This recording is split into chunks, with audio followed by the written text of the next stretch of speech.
थालीपीठ तर आपण नेहमी करतो. कधी भाजणीचं, कधी मेथीचं, दुधी भोपळ्याचं.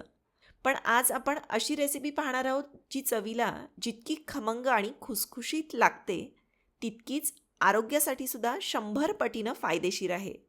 आज आपण करणार आहोत शेवग्याच्या पानांचं थालीपीठ. शेवग्याची पानं म्हणजे निसर्गानं आपल्याला दिलेलं एक सुपरफूड आहे. दुधापेक्षा जास्त कॅल्शियम, पालकापेक्षा जास्त आयर्न आणि संत्र्यापेक्षा कित्येक पटीनं जास्त व्हिटॅमिन्स या छोट्याशा पानात असतात. विशेषतः केस आणि त्वचेच्या आरोग्यासाठी तसेच रोगप्रतिकारक शक्ती वाढवण्यासाठी पानं अगदी वरदान आहेत. पण घरातली मुलं किंवा मोठेसुद्धा ही जी शेवग्याच्या पानांची भाजी खायची म्हटलं तर नाकं मुरडतात, खायला नको म्हणतात. पण या पद्धतीनं जर का तुम्ही थालीपीठ केलं तर सगळे अगदी हे आवडीनं खातील. चला तर मग लगेच सुरुवात करू. सगळ्यात आधी यासाठी आपल्याला लागणार आहेत शेवग्याची पानं. तर छानशी आसपास एखादं शेवग्याचं झाड असेल तर तिथून तुम्ही शेवग्याची कोवळी पानं तोडून आणू शकता. शेंड्याची अगदी कोवळी कोवळी पानं घ्यायची, खूप निबर पानं घ्यायची नाहीत. सध्या शेवग्याला छान कोवळी पालवी देखील फुटलेली असते. तर ही अशी कोवळी पानं शेवग्याची तोडून आणली. त्यानंतर याची फक्त पानं काढून घ्यायची आहेत. निबर असं देठ आपल्याला वापरायचं नाही आहे. तर काड्या काढून घ्या आणि याप्रमाणे शेवग्याची पानं जी आहेत ती काढून घ्या. आता याच्यामध्ये तुम्हाला किती पानं घ्यायची आहे ते तुमच्या आवडीनुसार, गरजेनुसार तुम्ही ठरवू शकता. पानं स्वच्छ धुवून घ्यायची. त्यानंतर या ठिकाणी आपण भाजणीचं पीठ न वापरता झटपट मिक्स पिठांचं थालीपीठ जे ते करणार आहोत. तर त्याकरता 1 कप ज्वारीचं पीठ घेतलेलं आहे.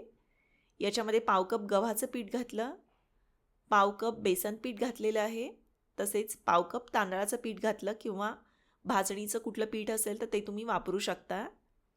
2 जणांसाठी आपण करतोय त्याच्यामुळं प्रमाण कमी आहे.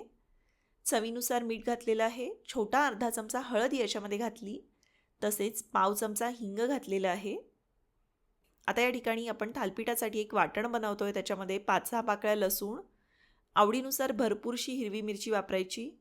त्यानंतर छोटा चमचा जिरे, छोटा अर्धा चमचा ओवा, तसेच 1 चमचा धणे याच्यामध्ये घातले आणि हे सगळं जाडसर ओबडधोबड असं वाटून घ्या.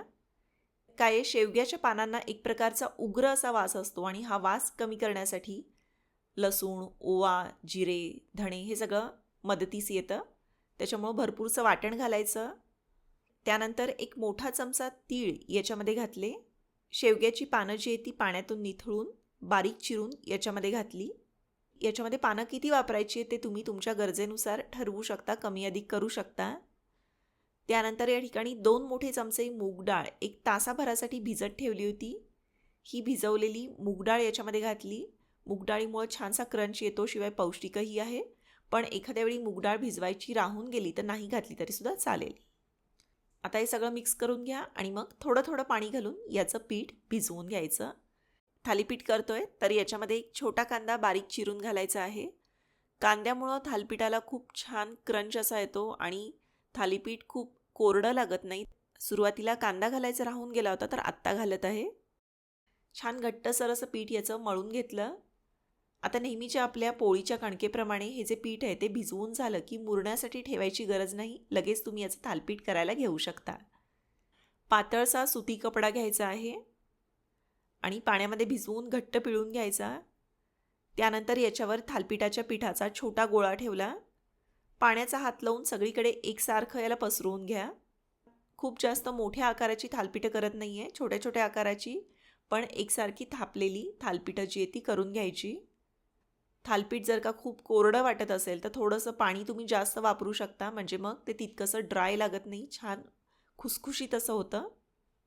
मध्यभागी तेल सोडण्यासाठी याला होल करून घेतलेलं आहे.